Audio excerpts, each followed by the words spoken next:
ದಕ್ಷಿಣ ಕನ್ನಡ ಜಿಲ್ಲೆಯ ಪುತ್ತೂರು, ಸುಳ್ಯ, ಬಂಟ್ವಾಳ, ಕಡಬ ಮತ್ತು ಬೆಳ್ತಂಗಡಿ ತಾಲೂಕು ಪರಿಸರದಲ್ಲಿ ಹಲವು ಸಮಯದಿಂದ ಆನೆ ದಾಳಿಗೆ ಸಂಬಂಧಿಸಿ ಮಂಗಳೂರು ಉಪ ಅರಣ್ಯ ಸಂರಕ್ಷಣಾಧಿಕಾರಿಯವರ ಮೂಲಕ ಪರಿಶೀಲನೆಯನ್ನು ನಡೆಸಿ ವರದಿಯನ್ನು ಪಡೆದು ಕಾಡಾನೆಯ ನಿಯಂತ್ರಣ ಮತ್ತು ಸ್ಥಳಾಂತರ ಕಾರ್ಯವನ್ನು ಮುಂದಿನ 2 ವಾರದಲ್ಲಿ ಮಾಡುವುದಾಗಿ ಮಂಗಳೂರು ವಲಯದ ಅರಣ್ಯ ಸಂರಕ್ಷಣಾಧಿಕಾರಿ ಡಾಕ್ಟರ್ ಕರಿಕಾಲನ್ ಅವರು ಭರವಸೆ ನೀಡಿದ್ದಾರೆ ಎಂದು ಭಾರತೀಯ ಕಿಸಾನ್ ಸಂಘದ ಮಂಗಳೂರು ವಿಭಾಗ ಅಧ್ಯಕ್ಷ ಎಂಜಿ ಸತ್ಯನಾರಾಯಣ ಅವರು ಸುದ್ದಿಗೋಷ್ಠಿಯಲ್ಲಿ ತಿಳಿಸಿದ್ದಾರೆ.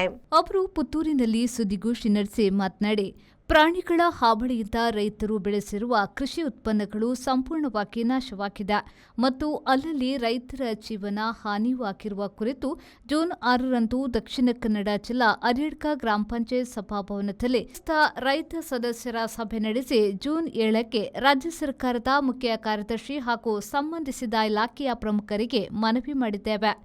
ಕಾವು, ಅರ್ಯಡ್ಕ, ಪೆರ್ಲಂಪಾಡಿ, ಮಾಡನ್ನೂರು ಮತ್ತು ಸುತ್ತಮುತ್ತಲಿನ ಗ್ರಾಮಗಳಲ್ಲಿ ಕಳೆದ 6 ತಿಂಗಳಿಂದ ಆನೆ ದಾಳಿ ಜಾಸ್ತಿಯಾಗಿದ್ದು, ರೈತರ ಮಾಹಿತಿಯ ಪ್ರಕಾರ ಮಂಗಳೂರು-ಮೈಸೂರು ರಾಷ್ಟ್ರೀಯ ಹೆದ್ದಾರಿ ಕಾವು ಅಂಚಿನಡ್ಕ ಕೇವಲ 1.5 ಕಿಲೋಮೀಟರ್ ವ್ಯಾಪ್ತಿಯಲ್ಲಿ ಆನೆ ನೆಲೆಸಿದೆ. ಪೆರ್ಲಂಪಾಡಿ ಗ್ರಾಮದಲ್ಲಿ 65 ವರ್ಷ ಪ್ರಾಯದ ಸೆಲ್ವಂ ಅವರ ಜೀವಹಾನಿಯಾಗಿದೆ. ಈ ಕುರಿತು ಜೂನ್ 17ಕ್ಕೆ ಸಂಸದ ಕ್ಯಾಪ್ಟನ್ ಬ್ರಿಜೇಶ್ ಚೌಟಾ, ವಿಧಾನ ಪರಿಷತ್ ಸದಸ್ಯ ಕಿಶೋರ್ ಬೊಟ್ಯಾಡಿಯವರ ಸಹಕಾರದೊಂದಿಗೆ ಮಂಗಳೂರು ಅರಣ್ಯ ಸಂರಕ್ಷಣಾಧಿಕಾರಿಯವರಿಗೆ ಮನವಿ ಸಲ್ಲಿಸಲಾಯಿತು. ಈ ವೇಳೆ ಡಾಕ್ಟರ್ ಕರಿಕಾಲನ್ ಅವರು ಆನೆ ದಾಳಿಯ ಪರಿಶೀಲನೆಗೆ ಒಪ್ಪಿದ್ದಾರೆ. ಕಾಡಾನೆಯ ನಿಯಂತ್ರಣ ಮತ್ತು ಸ್ಥಳಾಂತರ ಕಾರ್ಯವನ್ನು ಮುಂದಿನ 2 ವಾರದಲ್ಲಿ ಮಾಡುವುದಾಗಿ ಭರವಸೆ ನೀಡಿದ್ದಾರೆ ಎಂದು ಹೇಳಿದರು.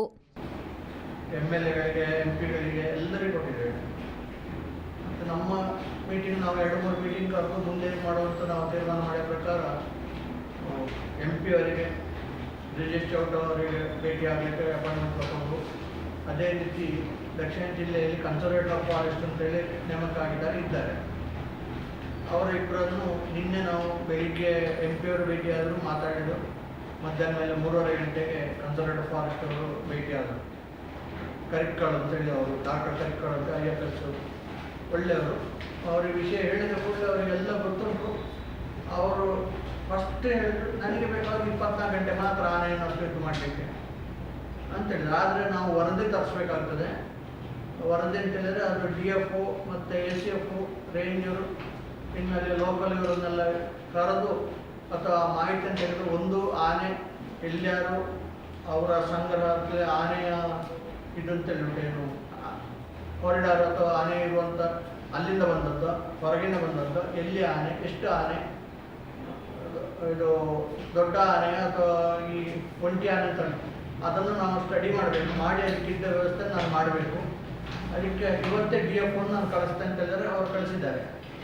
ಇವತ್ತು DFO ಮಧ್ಯಾಹ್ನ ಮೇಲೆ ಇಲ್ಲಿ ಪುತ್ತೂರು ACF ಅವರು ಮತ್ತು ಅವರ ಸ್ಟಾಫ್ಗಳನ್ನು ಕರೆದು ಯಾರ್ಯಾರು ಏನೇನು ಮಾಡಬೇಕು ಅಂತ ಹೇಳುವಂಥ ಮಾಹಿತಿಯನ್ನು ಇವತ್ತು ಸಂಗ್ರಹ ಮಾಡ್ತಾರೆ. ಮಾಡಿ 2 ದಿವಸ ಒಳಗೆ CFO ಕೊಟ್ಟ ಕೂಡಲೇ ಮಂಗಳೂರು ವಿಭಾಗದಲ್ಲಿ ನಿಮಗೆ ಆನೆ ಹಿಡಿಯುವಂಥ ವಿಂಗ್ ಇಲ್ಲ. ಅವರು ಒಂದು ಶಿವಮೊಗ್ಗದಿಂದ ಅಥವಾ ನಿಮಗೆ ಸಿದ್ದಾಪುರ ಅಂತೇಳಿ ಗೋಣಿಗೊಪ್ಪ ಹತ್ತಿರದಿಂದ ನಾಗರಹೊಳೆ ಸೈಡಿಂದ ಅವ್ರು ತರಿಸ್ಬೇಕು. ಅದು ಎಲ್ಲಿಂದ ನಾನು ತರಿಸ್ತೇನೆ.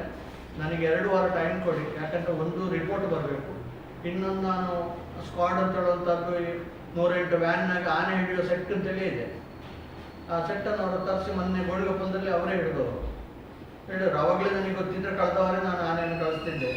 ನನಗೆ ಅಧಿಕೃತವಾಗಿ ಯಾವ ಮಾಹಿತಿ ಬರದ ಕಾರಣ ನಾನು ಮಾಡಲಿಕ್ಕೆ ಆಗಲ್ಲ ಅಂತ ಹೇಳಿದ್ರು. ನಾನು ಮಾಡಿಕೊಡ್ತೇನೆ. ಇನ್ನೊಂದು ಅವರು ಏನು ಹೇಳಿದ್ರು ಅಂತ ಹೇಳಿದ್ರೆ, ಯಾವುದೇ ವನ್ಯ ಪ್ರಾಣಿಗಳು ನಮಗೆ ಸಾಮೂಹಿಕವಾಗಿ ಉಪದ್ರ ಮಾಡ್ತಂತಲೇ ನನಗೆ ಮಾಹಿತಿ ಕೊಡಿ, ನಾನು ರಕ್ಷಣೆ ಮಾಡಲಿಕ್ಕೆ ಸಂಬಂಧಪಟ್ಟ ಅಧಿಕಾರಿ ನಾನು ಮಾಡಿಕೊಡ್ತೇನೆ ಅಂತ ಅವರು ಒಪ್ಪಿದ್ದಾರೆ. ಚೆನ್ನಾಗಿ ನಾನು ಮಾತಾಡ್ತಾರೆ. ಅವರು ಬೇರೆ ಬೇರೆ ವಿಚಾರಗಳನ್ನು ಹೇಳಿದರು. ಹಾಗೆ ಅವರಿಗೆ ಕೊಟ್ಟ ಪ್ರಕಾರ ಈಗ ನಾವು ಕೂಡ ಅರ್ಯತಡ್ಕ ಸಭೆಯಲ್ಲಿ ಹೇಳಿದ್ದೇವೆ, ನಮಗೆ 1 ವಾರ ಅಥವಾ 10 ದಿವಸ ಟೈಮ್ ಕೊಡಿ, ನಾವು ಏನೋ ನಮ್ಮಿಂದಾದ ಪ್ರಯತ್ನ ನಾವು ಮಾಡ್ತೇವೆ ಅಂತೇಳಿ.